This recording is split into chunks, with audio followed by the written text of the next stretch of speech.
아까 간단하게 재소개를 했는데 공식적으로 이 조직에서 저는 웰빙 조직이 있습니다. 자, 우리 국제 웰빙 협회 이 조직에서는 저는 이제 개원 교수이면서 우리 대한민국 명강사 개발원 서울 지역 단장을 맡고 있습니다. 오늘 지금 강의를 하실 우리 교수님은 이제 행복의 조건에 대해서 여러분한테 말씀을 드릴 텐데, 조지 베일런트에 대해서는 알고 계시죠? 우리 명강사 그 개발원 홈페이지에 과제로 나와 있는 그분들인데, 저도 읽어봤는데 상당히 어렵습니다. 페이지 수도 많고, 굉장히 인터뷰 내용들이 길고 해서 이걸 정리하기가 쉽지가 않아요.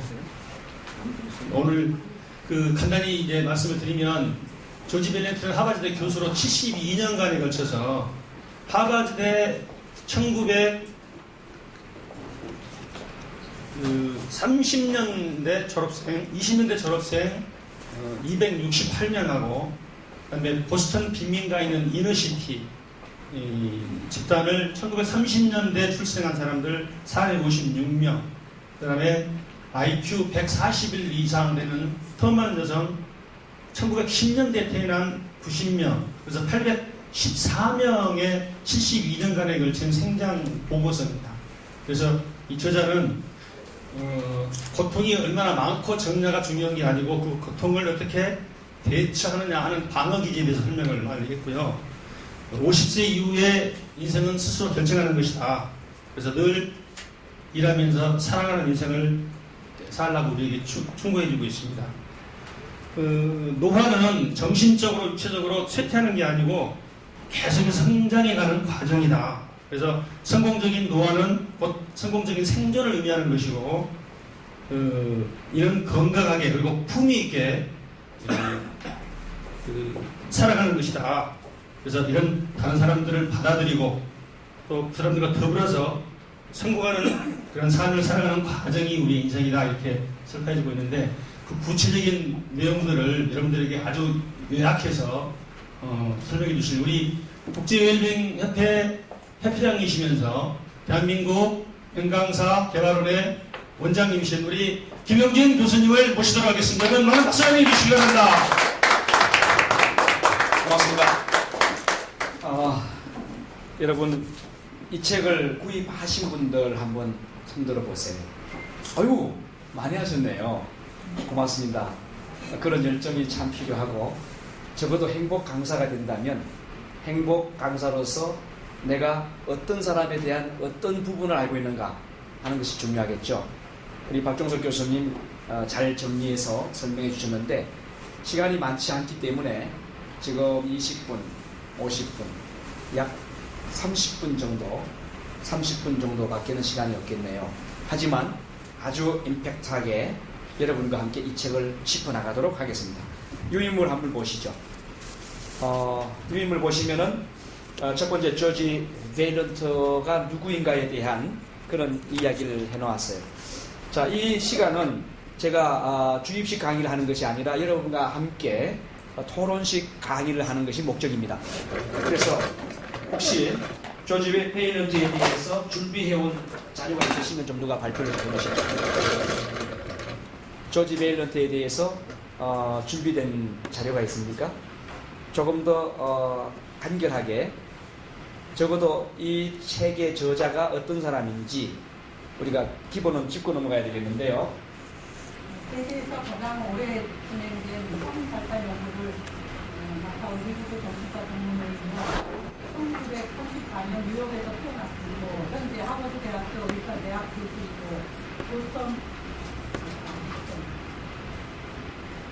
보스턴 브링엄 여성병원 정신의학 분과 연구소장이기도 하며 무려 42년간 하버드 대학교 성발달 연구소의 총책임자를 맡은 그는 심리적 방어 기제에 관한 경험적 연구에 관심을 기울였고, 그 결과 성공적인 노화와 인간의 행복에 관한 더욱 폭넓은 통찰로 이어졌다. 네, 거기까지 하겠습니다. 조지 베일런트에 대해서 우리가 이렇게 정리하면 좋겠어요. 아주 좋은 가문에서 태어난 사람입니다. 아버지가 예, 문화원장 있죠? 그러죠? 그러니까 아버지의 그 유복함을 이어받았고 또 아버지가 하버드 대학 출신이에요. 아버지의 지성과 지식을 또 이어받은 유전자가 좋은 사람입니다. 그런데 이 아버지가 어느 날 권총 자살을 합니다. 아버지는 아무 문제가 없는 사람이에요. 삶에서 포지션이 좋아요. 돈도 있고 지위도 있고 액도 있고 그리고 학력도 좋기 때문에 걱정도 없고 어려움도 없는 사람인데 어느 날 갑자기 권총으로 자살하는 사건을 조지 베일런트가 체험합니다. 몇 살 때? 10살 때. 그때 조지 베일런트는 아버지가 왜 죽었을까에 대해서 깊이 있게 생각하지 못하죠. 하지만 훗날 아버지의 동창들 소식이 들려옵니다. 동창회부를 통해서. 그것을 통해서 아버지와 함께 살아갔던 사람들은 왜 살고 있을까? 우리 아버지는 죽었는데 여기에 어떠한 문제가 있었을까를 고민하게 되죠. 그것이 훗날 하버드 대학교에서 인생 성장 발달 보고서를 책임지는 40년 동안 책임지고 끌고 나가는 주원이 된 겁니다. 우리 아버지는 왜 그랬을까? 이 문제예요. 그런 것을 방어 기제라고 합니다. 방어 기제. 그러니까 오늘 우리가 이 방어 기제에 대해서도 이야기를 나누게 될 거예요. 영어로는 디펜스 메커니즘이라고 하는데 조지 베일런트가 핵심으로 다루었던 내용이 디펜스 메커니즘이에요. 디펜스 메커니즘에 대한 내용들이 사례로 정리가 됐고 그 사례들이 이 책에 들어가 있단 말이죠. 그러니까 이렇게 두툼한 책의 내용들은 사례, 케이스 바이 케이스로 사례들이 잘 정리가 되어 있고 그 사례들을 통해서 나는 이렇게 생각한다 하는 내용으로 요약된 것이 바로 행복의 조건이라고 하는 이 책입니다. 이 책을 읽어보신 분 끝까지 아유 잘하셨어요. 예, 박수 한번 드리죠. 수고하셨습니다. 자, 그러면 여러분이 보는 행복의 조건이라고 하는 책의 원저서명은 무엇일까요? 에이징 웰입니다. 네. 그러니까 에이징 웰이라고 하는 책이 번역된 것이 바로 행복의 조건이라고 된 거예요. The Conditions of Happiness가 아닙니다. 에이징 웰이 원저입니다. 예, 그렇게 이해해 주시면 되겠고요. 자, 그러면 이 에이징 웰이라고 하는 이 책에 기본적인 토대가 되는 하버드 대학교의 데이터가 있습니다. 소스가 있습니다. 그 소스를 좀 누가 말씀해 주시겠어요? 자, 어떤 소스가 있죠? 이 자료에 소스가 있어요. 소스. 네. 세 개 그룹으로 연구가 되었는데요. 네. 첫 번째는 그랜드. 네. 세 그룹으로 이제 연구가 되었는데 아까 박종석 교수님께서 굉장히 잘 짚어주셨어요. 먼저 이너시티 그룹이 먼저 있네요. 이너시티 그룹은 도시에 사는 아주 불우한 사람들의 집단이에요. 그러니까 그런 집단에서 사람들은 어떻게 살아날까 이런 것, 그러니까 고등학교도 제대로 졸업하지 못하고 학생들이 어떻게 표현해야 될까요? 졸업하지 못한 어떤 소년원에 수감되어 있고 이런 사람들의 집단이었는데 그리고 평균 IQ는 95라고 합니다. 이런 집단들이 자라가는 과정을 연구를 했는데요. 근데 이 사람들은 나중에 계속해서 연구했을 때 68세, 74세까지도 건강하게 살았지만 이 사람들이 나중에 낮은 교육 수준이라든가 아니면 비만, 알코올 중독, 아니면 흡연 이런 게 아니면 그랜트 그룹이나 아니면 터먼 그룹과는 전혀 차이 나지 않게 건강하게 잘 사는 걸로 나왔고요.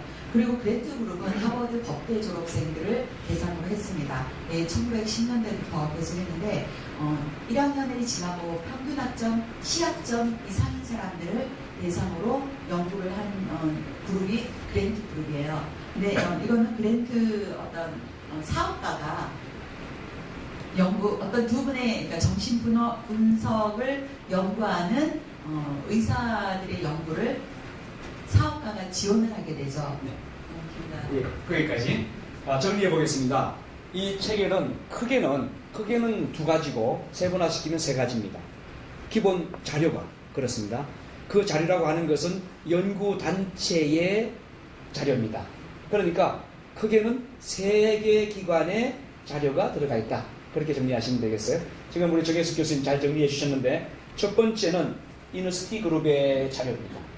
그러니까 그건 뭐냐면 이너시티예요. 도시 변두리에 살고 있는 저소득층 아이들의 자료입니다. 고등학교 중퇴자들에 대한 자료다 이렇게 생각하시면 되고요. 두 번째는 그랜트 연구 자료입니다. 이 그랜트 연구 자료는 하버드 대학교 출신들의 천재 아이들입니다. 하버드 대학교 출신들은 사실 의식주의에 고민이 없는 아이들이에요. 이 아이들은 학교를 중퇴한 아이들이 아닙니다. 좋은 부모님의 좋은 영향을 많이 받은 좋은 조건에서 자란 아이들이에요. 그런데 이 사람들을 그랜트 연구라고 하는데, 사실 이 그랜트 연구에 포함된 것이 뭐냐면 근루액 연구라고 하는 게 있어요. 근루액 연구라고 하는 것은 정말 어려운 아이들이에요. 이 아이들은 보스턴 소년원에 감금되어 있던, 유치되어 있던 아이들이에요. 보스턴 소년원 원생들을 대상으로 나온 자료입니다. 근루액 연구가. 거기에다가 이 하버드 대학교 와서 다녔던 아주 우수한 재능과 지능을 갖고 있는 좋은 조건의 아이들, 그들을 합친 것이 바로 그랜트 연구고요. 세 번째는 IQ 140 이상의 여성들만 모아서, IQ 140 이상의 천재 여성들만 모아서 연구한 것이 터먼 연구라고 하는 것입니다.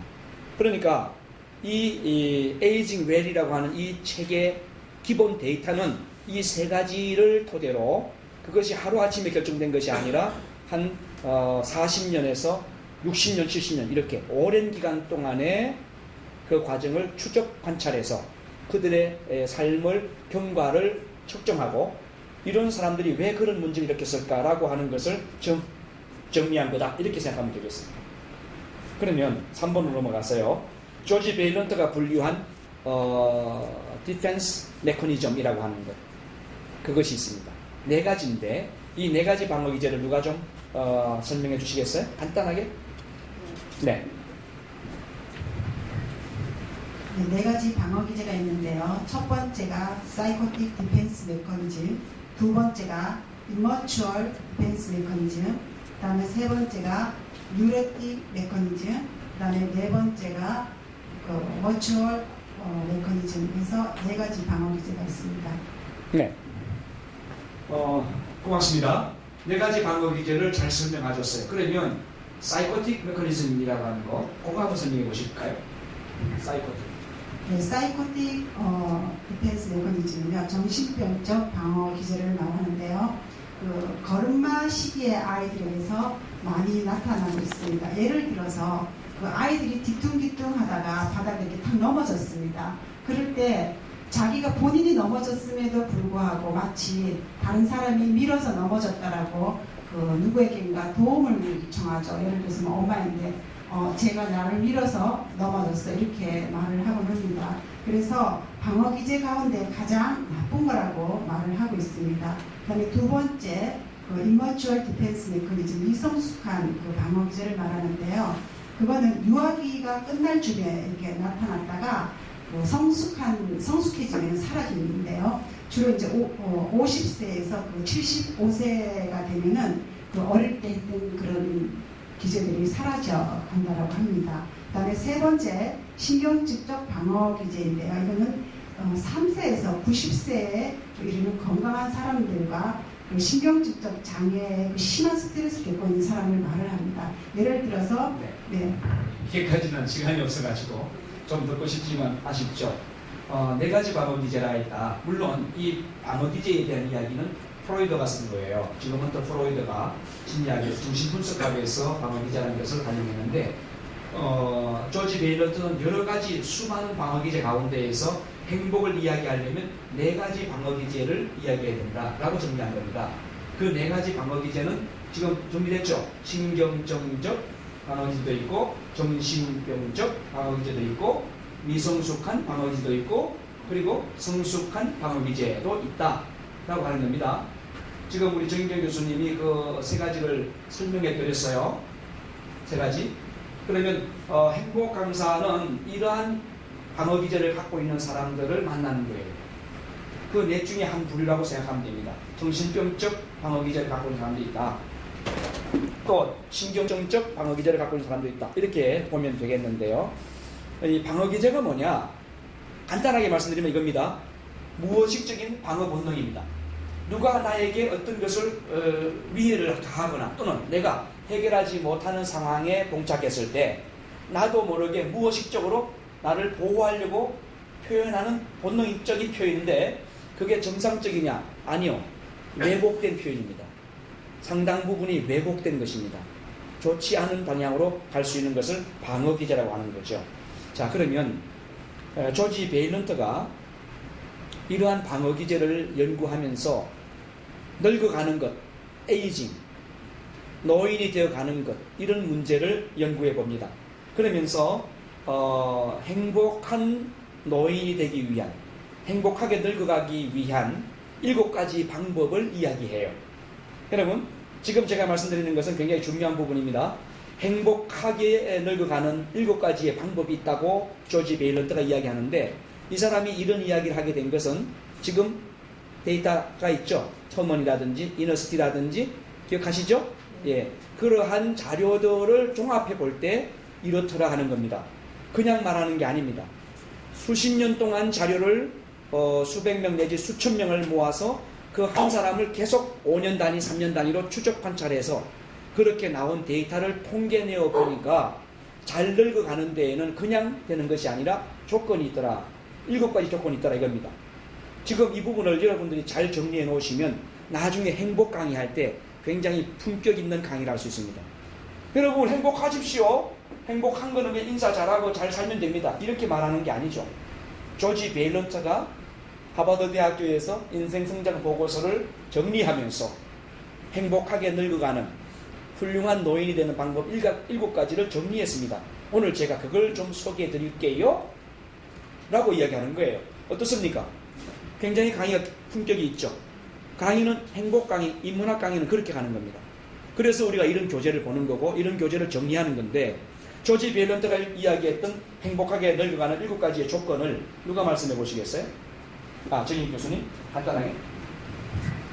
행복한 노년이 되기 위한 웰 에이징의 7대 조건에는요, 고통에 대응하는 성숙한 방어기제, 두 번째는 나이가 들어서도 계속 공부하는 교육, 그 다음에 세 번째는 안전한 결혼생활, 네 번째는 금연, 다섯 번째는 금주, 여섯 번째는 운동, 그 다음에 7번째는 알맞은 체중입니다. 여기에서 50대에 5가지만 충족이 되면 건강한 거고요. 3가지 미만이면 80세 행복한 삶을 이룬 사람이 거의 없다라고 합니다.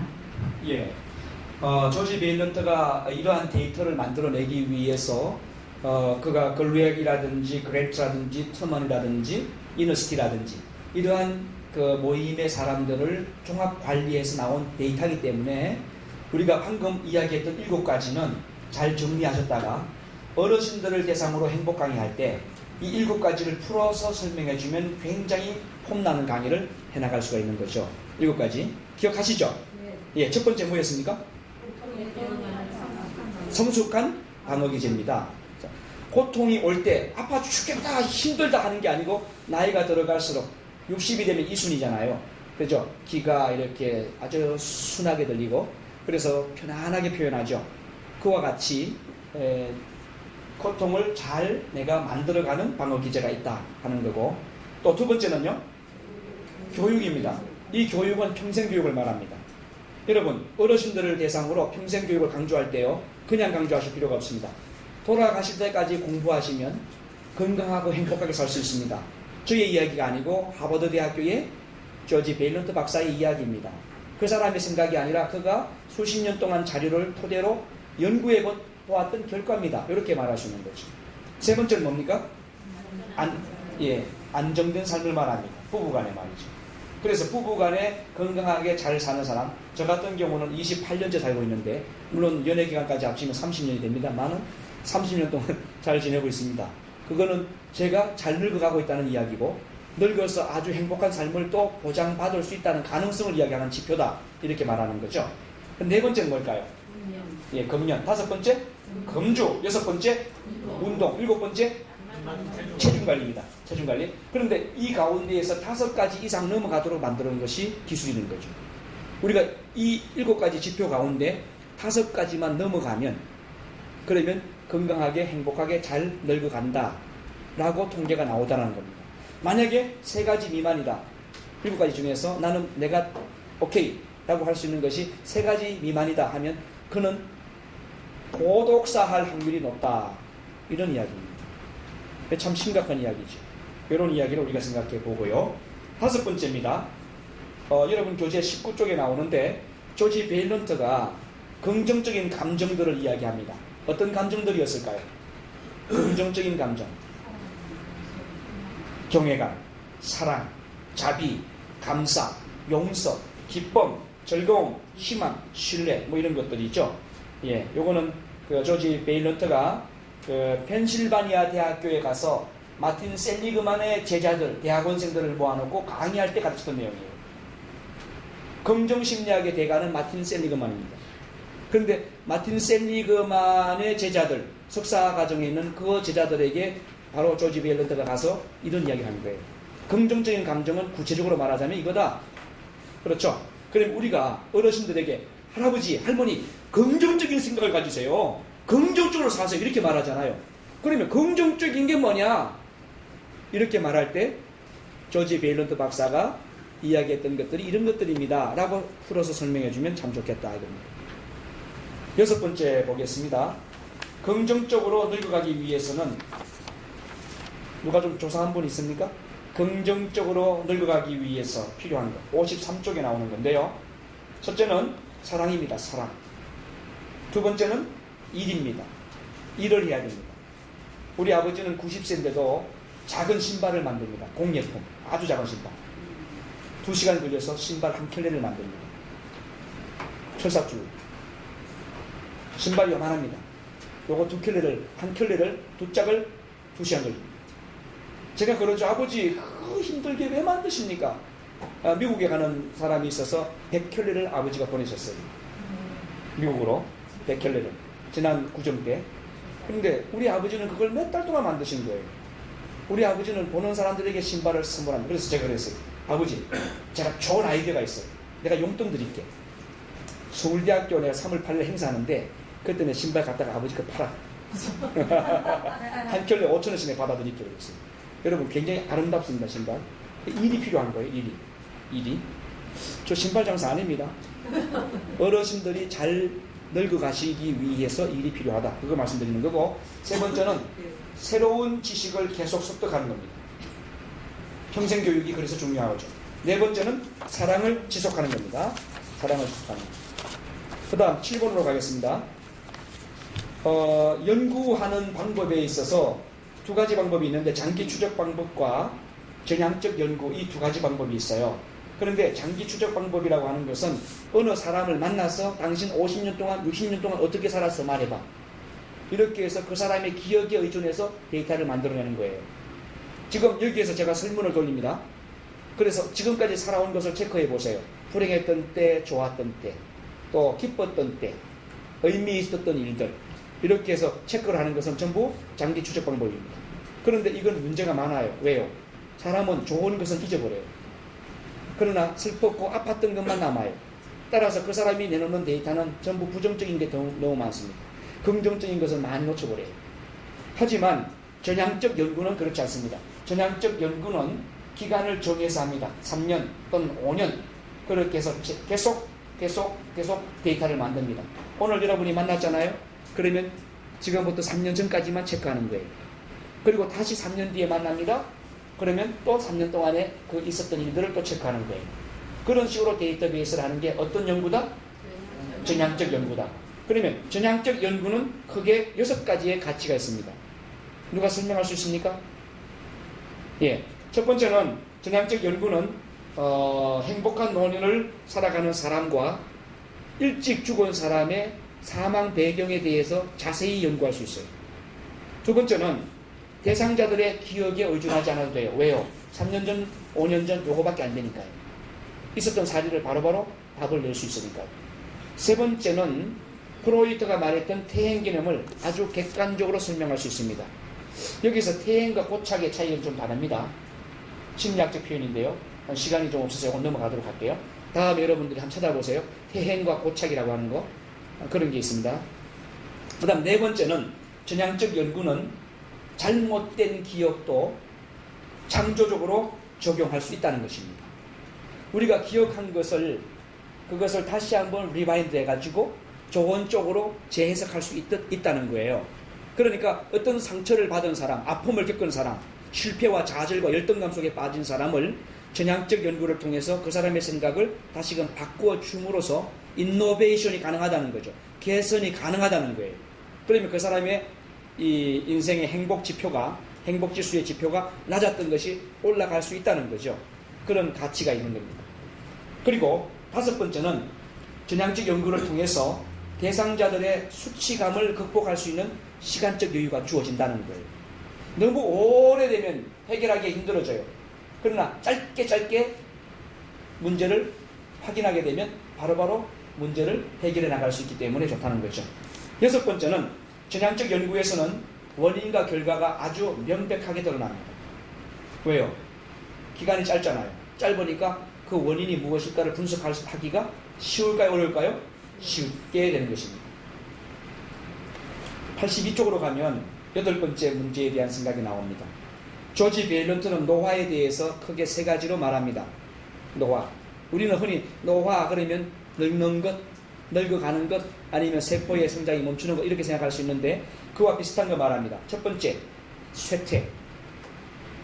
사람은 몇 세부터 늙습니까? 20살 때부터. 그래서 사람의 몸이 몇 살까지 완성이 되죠? 20세 정도까지 완성이 되죠. 그래서 성인, 이룰 성자를 쓰는 겁니다. 사람인자. 몸이 이루어졌다. 성인은 20살쯤 된다. 그래서 20살이 안 된 사람은 미성인이라고 하는 거예요. 안일미자성, 안일미자. 아직 몸이 다 완성이 안 됐다. 그 말은 세포수가 60조 개로 완성되지 않았다는 거죠. 그러니까 미성년자 어린이들은 생각이 짧을 수밖에요. 왜요? 내 세포도 적어요. 그러나 20살부터 세포가 이제 줄기 시작합니다. 골은 피어가기 시작하고 그리고 세포는 죽어가기 시작합니다. 그래서 여러분 얼굴에 보이는 주름살이 그런 겁니다. 저도 요즘은 머리카락이 설설절 떠나고 있습니다. 이게 다 에이징의 자연스러운 증거라는 거죠. 2번째는 자연의 흐름에 따른 변화입니다. 시간이 지나면 어떻게 되나요?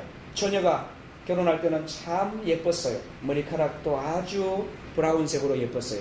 그런데 한 50살, 60살 되니까 색지가 나오고 그러면서 이제 백발로 변하기 시작합니다.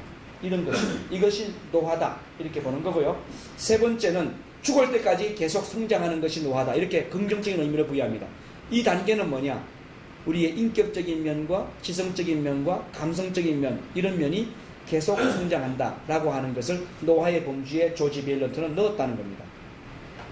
이게 조지 베일런트가 이 책에서 이야기하는 아주 중요한 포인트입니다. 자, 89쪽으로 가면 9번째의 이야기가 나오는데요. 성인이 성취해야 될 6가지 과업이 있어요. 어떻게 정치됩니까? 첫 번째, 정체성을 확립해야 된다. 이것은 성인이 되기 위해서 굉장히 중요하다. 아이덴티티를 확립하는 것이 굉장히 중요하다.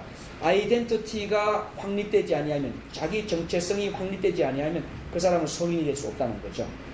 2번째는 친밀감을 발전시켜야 한다. 친밀감. 즉 다시 말해서 자기중심적인 사람은 친밀감을 만들 수 없습니다.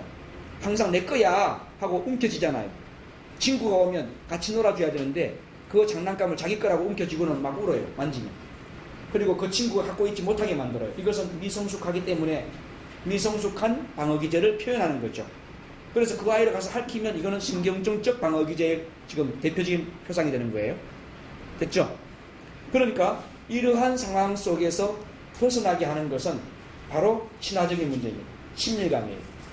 그 다음 3번째는 직업을 가져야 되는 겁니다. 성인이 되기 위해서는 직업이 꼭 필요하다 이거죠. 그런데 아르바이트도 직업이냐라고 말하면 곤란해요.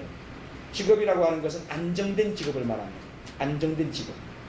4번째, 후손들을 배려하는 생산성을 확보해야 되는 거예요. 우리가 나만 잘 먹고 나만 죽으면 되지 하고 하는 것은 성인이 아니다는 거죠. 조지 베일런트 이야기입니다. 우리가 아마 이러한 이야기, 지금 제가 말씀드린 6가지는 성인 대상, 즉 주부나 청소년, 주부나 직장인들 또는 장년층을 대상으로 강의할 때 이런 강의를 하면 좋을 거예요. 그리고 5번째는 의미 있는 수호자가 되자. 무엇에 의미 있는 수호자냐? 전통을 전달하는 수호자예요. 전통. 우리가 갖고 있는 전통이 좋은 것이 많잖아요. 그런 전통을 내 대에서 끊어버리는 것이 아니고 내 후손들, 후배들에게 전성시키는 그런 작업을 해야 된다. 그것이 성인이다 하는 거죠. 그리고 6번째는 통합입니다. 성인은 통합을 완성하는 사람입니다. 즉 통합이라고 하는 것은 포용입니다. 포용. 받아주는 거예요. 그러니까 어린이들은 자기중심적으로 잘 삐지고 토라지잖아요. 그런데 연세가 많은 어른들일수록 귀가 순해지고 잘 들어주고 그랬구나. 그래서 하고 들어주죠. 그것이 통합이란 말이에요. 이러한 단계가 성인의 완성을 이루는데 꼭 필요한 거다. 이런 이야기고요. 그리고요. 10번 문제 가봅시다. 4가지 대표적인 성숙을 이루는 방어기제들을 이야기하라고 했어요. 방어기제 이야기하고 있습니다. 첫 번째는 승화입니다. 승화. 여러분 예술가들 보면요 굉장히 어려웠던 삶을 살았던 분이 있어요. 어렸을 때에 아버지에게 두들겨 맞고 또 뭐 가정이 해체되고 이런 아픔이 있었어요. 그런데 그러한 아픔을 그림으로 또는 조각으로 또는 어떤 도자기 이런 걸로 잘 표출하는 분이 있죠. 또는 춤이라든지 음악으로 말이죠. 그런 것을 성화라고 합니다. 그러니까 이러한 성화 단계는 성숙한 방어기제의 아주 대표적인 표상이라는 거죠. 두 번째는 유머입니다. 유머. 성숙한 방어기제를 다 가진 사람의 특징은 유머로서 합니다. 세 번째는 이타주의입니다. 타인을 중심으로 살아가는 이타성이에요. 자기 중심적으로 생각하지 않아요. 늘 배려하지. 그래요? 내가 좀 도와줄까요? 저는 시간이 참 부족해요. 나는 그럴 시간이 없어요. 하고 딱 잘라버리는 게 아니고 그렇습니까? 예, 알았어요. 그럼 좀 시간 내드릴게요. 하고 타인을 배려하는 이런 성격이 강한 사람들. 이게 성숙한 방어기제에 해당된다. 이렇게 보시면 되고. 그 다음 4번째는 검욕이죠. 검욕. 심리치료사들은 이 검욕이라고 하는 것을 실패하는 것으로 보는 겁니다. 하지만 긍정심리학 쪽에서는 아니다. 이것은 자기 억제를 성화시킨 거다. 그래서 좋은 쪽으로 표현합니다. 이러한 4가지가 성숙한 방어기제를 갖고 있는 사람의 모습이다. 이렇게 이 조지 베일런트는 정리하고 있습니다. 11번은요. 11번은 여러분이 152쪽, 교재 152쪽에 가시면 답이 나오는데요.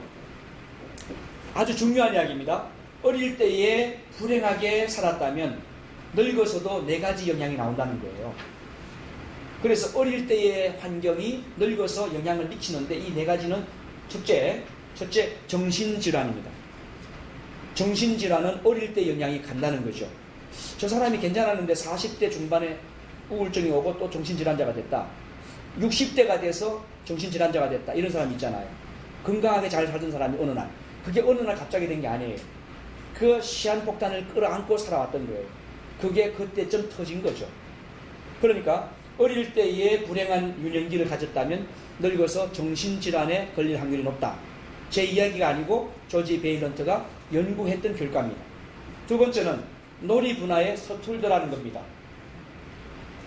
여러분 어디 모임에 가면 나이는 들었는데 꼬다는 보리자락처럼 이렇게 가만히 앉아있고 말도 안 하고 조용히 있는 그런 경우 있잖아요. 그런 경우가 어릴 때에 어떤 문제가 있었다는 거죠. 너무 억압됐거나 너무 혼났거나 아니면 너무 자기 자신의 열등감을 크게 했던 그런 사건들이 있었다는 거예요. 그런 것을 해결을 못했기 때문에 그렇게 된다는 거죠. 그 다음 3번째는 자기 감정을 잘 표현하지 못합니다. 그러니까 세상살이가 서툰 거예요. 자기 감정, 슬프면 슬프다, 기분 좋으면 기분 좋다 이렇게 표현해야 되는데 그게 서툰 사람들은 어릴 때의 불행한 환경을 살면 그런 결과가 오더라는 거죠. 4번째, 이런 경우는 평생 친구가 없이 외톨이가 되는 경우가 있더라는 겁니다. 여러분 친구 많으시죠? 한 100명씩은 다 되죠? 예, 그럴 겁니다. 저는 200명이 넘습니다. 근데 이 많은 친구들 관리하느라고 바쁘죠? 그러나 그게 행복입니다. 나는 친구가 없어 라고 하는 사람은 이제 고독사를 준비하고 있는 사람입니다. 불행한 거죠. 그런데 그 이유가 있는 거예요. 어릴 때 불행했던 과거가 있기 때문입니다. 12번 갑니다.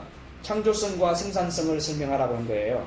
요건 좀 정리해 볼 필요가 있습니다. 여러분 174쪽에 나오는 건데요.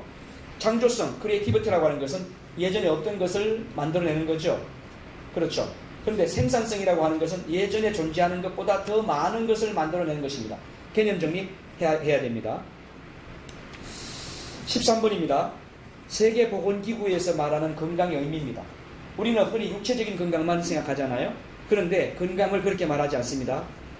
WHO에서는 건강이란 신체적, 정신적, 사회적으로 완전히 행복한 상태라고 말했습니다. 오늘 제 강의 지금 정리가 다 안 되시는 분은 동영상 올려놓을 거니까요. 다시 동영상 보시면서 정리를 하시면 되겠습니다. 동영상 작업이 좀 걸리겠지만 시간 걸리더라도 올려놓을게요. 신체적으로, 정신적으로, 그리고 사회적으로 완전히 행복한 상태가 건강이다. 몸만 건강하다고 건강한 건 아니다. 사회성까지 봐야 된다 하는 것이 조지 베일런트가 생각했던 거고요. 14번, 이것은 277쪽에 나오는 겁니다. 14번, 노인들의 건강 상태를 파악하는 6가지 분류 방법이 있어요. 첫째는 신체에 질환이 있느냐 없느냐. 두 번째는 신체 건강에 대해서 당신은 어떻게 평가하느냐. 주관적 평가입니다. 세 번째, 신체가 잘 안 돌아가요. 생각대로. 이걸 신체적 무능 상태라고 하는데 신체의 무능 상태가 어떻게 지속되는가 그것으로 알 수 있고, 네 번째는 객관적인 정신 건강입니다. 예를 들면 뭐 성격 검사를 한다든지 심리 검사를 한다든지 그러한 과학적 데이터를 통해서 얻어진 결과, 그것을 말하고요. 다섯 번째는 사회적인 유대관계입니다. 그 사람에 대한 평판이 좋으냐 나쁘냐 이겁니다. 대한민국에서 가장 평판이 좋은 사람 누구죠? 김용진 교수죠. 근데 이런 평판이 좋다라고 하는 것은 그 사람이 사회적으로 잘 유대관계를 맺고 살아간다는 거죠. 그렇죠? 예, 그렇습니다. 그런데 이 지구 땅에서 가장 평판이 나쁜 사람이 누구죠? 김정은이죠. 네, 김정은. 자기 고모부터 죽이는 사람이니까 평판이 아주 나쁩니다. 이런 사람은 사회적 유대관계가 엉망이라 이렇게 볼 수 있는 거죠. 여섯 번째는 노인들이 정말 건강하게 살아가는가 하는 이야기를 할 때에 여섯 번째는 그분이 만족하고 있는가 그겁니다. 주관적 만족도라고 합니다. 그 사람이 스스로 만족하고 있는가 이 문제예요. 할아버지 건강하세요? 행복하세요? 나 행복해, 나 행복해, 정말 행복하지? 이렇게 말하는 것을 주관적 만족도라고 하는데 그렇게 표현하는 사람이 정말 건강한 사람이다 하는 이야기입니다. 15번째 문제입니다. 건강한 삶과 직접적인 연관이 있다고 생각했던 것들인데 사실은 조사해보니까 연관이 없다는 거예요. 6가지입니다. 첫 번째, 285쪽에 나오는 겁니다. 첫 번째, 조상의 수명입니다. 우리 할아버지 할머니가 장수했으니까 나도 장수할 거다. 착각이라는 거죠. 두 번째, 콜레스테롤입니다. 콜레스테롤 수치가 높으면 빨리 죽는다 라고 말하죠. 그러나 결과적으로 그렇지 않더라는 겁니다. 세 번째, 스트레스입니다. 스트레스를 많이 받으면 죽더라. 아니더라는 거죠. 스트레스를 많이 받아도 오래 사시더라 이거죠. 지금 90세, 100세 사시는 분들 일제시대 때 스트레스 많이 받았습니다. 그렇죠. 일본군에게 붙잡혀 가서 얻어맞고 터지고 말이죠. 6.25 때 포탄 떨어진 거 다 구경하셨던 분들이에요. 사람 죽는 거 다 봤던 분들이. 그래도 건강하신 분들 많아요. 스트레스가 그게 아니더라는 거죠. 그 다음 네 번째, 부모의 특성이 준다? 그것도 아니더라는 거죠. 다섯 번째, 유년기 어릴 때 성격이 평생 가더라? 아니라는 거죠. 여섯 번째, 사회적인 유대관계도 건강한 삶과 관계가 있더라? 직접적인 변수는 아니더라는 거죠. 이러한 변수가 있더라는 겁니다. 16번째입니다. 289쪽에서 답을 찾을 수 있을 텐데요. 건강한 노년을 부르는 7가지 요소가 있습니다. 7가지. 첫째는 비흡연. 정리가 또 될 거예요. 처음에 다루었습니다. 네. 두 번째는 성숙한 방어기제. 세 번째는 알코올 중독 무경험. 네 번째는 알맞은 체중관리. 다섯 번째는 안정적인 결혼생활. 그리고 여섯 번째는 운동. 일곱 번째는 교육 연수. 공부입니다. 17번째 문제입니다. 지금 제가 스피드하게 나가는데 시간이 없어서 그렇게 하는 거 이해해 주시고 교재를 읽어보시면 제가 말씀드린 것이 아주 정리가 명료하게 될 거예요. 17번째, 은퇴가 스트레스를 주는 4가지 요인이 있습니다. 여기 은퇴하신 분들도 몇 분 계실 건데요. 은퇴하시고 나서 스트레스를 받잖아요. 왜 스트레스를 받느냐 이겁니다. 첫 번째, 자신의 의지와 달리 갑자기 이제 그만오시죠. 지금까지 수고 많이 하셨습니다. 이런 소리 듣는 날 그것이 스트레스가 되는 거예요. 미리 예고가 되고 준비가 되면 스트레스가 적다는 거예요. 그러니까 갑자기 퇴직당했을 때. 두 번째, 퇴직 이후에 별도의 수입이 있으면 그 스트레스 안 됩니다. 룰루랄라 재미있게 놀죠. 오히려 나는 이제 직장 안 가도 된다. 난 놀러 갈 거야 하고 캠핑카 하나 9,500만원짜리 타가지고 딱 놀러 다니는 거예요. 스트레스가 없죠. 그러나 수입이 없으면 스트레스가 되는 거예요. 세 번째, 가정에서 행복을 못 찾고 일터가 도피처가 됐던 사람이 있습니다. 집에서 남편이나 마누라가 정말 싫었어요. 그래서 직장 가면 좋아요. 오히려 친구가 있고 술 친구가 있고 뭐 만나서 이야기할 수 있는 사람이 있으니까. 그래서 직장을 나갔던 사람들은 퇴직 이후에 오히려 스트레스가 많이 증가하더라 하는 이야기입니다. 네 번째는 병으로 인해서 조기 퇴직을 당했을 때 그것이 결국은 스트레스가 되더라 하는 것이 조지 베일런트의 이야기고요. 그 다음 18번째입니다. 313쪽에서 답을 찾을 수 있는데 보람찬 은퇴 생활에 도움되는 4가지 활동이 있습니다. 첫째는 새로운 사회적 만남이 필요하다는 거예요. 우리 박정미 강사님이 하는 저런 프로그램도 괜찮다고 생각합니다. 누군가와 만남을 지속하는 것, 만남을 연결해 가는 것, 이런 프로그램들이 도움이 되더라는 거고요. 두 번째는 놀이 활동을 하라는 거예요. 우리 노민 강사님처럼 이런 좋은 분들, 이런 분들이 갖고 있는 어떤 장기 같은 거 있잖아요. 그런 것을 많이 활용하면 좋겠다 하는 거고요. 그 다음 세 번째는 창조성을 발휘할 수 있는 활동을 해보라는 거예요. 창조성을 발휘하기 위해서는 명상이나 사색이나 산책 같은 것이 굉장히 유익한 액션이라는 거죠. 그리고 네 번째, 평생 배우라는 겁니다. 그것이 은퇴 이후에 보람찬 삶을 살아갈 수 있더라 하는 겁니다. 19번째, 종교와 영성 문제가 나옵니다. 353쪽에서 있습니다. 이 종교라고 하는 것은 청소년들이 자신의 정체성을 확립하는 데는 굉장히 도움되더라는 겁니다. 연구 결과를. 그래서 어린 아이들이 또는 청소년들이 종교를 갖는 것이 좋더라 하는 겁니다. 하지만 나이가 들수록 종교를 통해서 얻어지는 만족도는 떨어지더라는 겁니다. 여러분의 생각과 다를 수 있습니다. 여러분의 생각과. 이거는 이 데이터들을 토대로 정리를 해보았더니 그렇습니다. 그리고 이 종교와 영성은 차이가 있는데 종교는 타 종교를 배척하는 배타적인 경향이 깊습니다. 왜요? 교리가 있잖아요. 십계명이 있잖아요. 그 범위 안에서 맞아야 손을 잡잖아요. 그 범위를 벗어나면 배척한단 말이에요. 그러나 영성은 이러한 부분을 초월하는 거예요. 종교적 관점보다 훨씬 포괄적이고 넓어요. 자신의 능력, 희망, 경험 이런 것을 토대로 언어를 초월하고 감정과 경험을 생각하는 차원이 영성입니다. 그래서 영성은 자신의 생각을 많이 덜추어내도록 만들어가죠. 그런 점에서 좀 구별할 수 있고요. 그런데 여기에서 좀 의문시 될 수 있는 부분이 하나 있어요. 뭐냐 하면 조지 베일런트가 연구해 보았더니 종교를 가진 사람들 중에서 특별히 연세가 많은 분들 중에 그분들의 이 스트레스 지수 그게 굉장히 높더라는 거예요. 그래서 다혈질적으로 가더라 하는 그런 통계가 나왔다는 겁니다. 이 부분에 대해서는 우리가 미국의 상황이니까 한국의 상황과는 좀 다를 수 있습니다. 조금 생각해 볼 부분이 있습니다. 20분. 인격이란 뭐냐? 인격은 기질과 성격의 총합입니다. 여러분, 기질과 성격 다르죠? 그렇죠? 기질은 선천적인 것입니다. 타고난 것입니다. 기질은 타고난 것이에요. 하지만 성격은 어떻습니까? 성격은 변할까요? 안 변할까요? 변하죠. 그래서 성격은 내가 개발해 나가는 것입니다. 그래서 기질과 성격을 합치면 뭐다? 인격이라고 하는 거예요. 그 사람 인격자냐 아니냐 물었을 때 그 사람의 기질과 그 사람의 성격이 어떠한가를 말해야 되는 거예요. 그 사람의 성격만 말해서 안 되는 거라고요. 성격은 환경에 따라서 변화가 됩니다.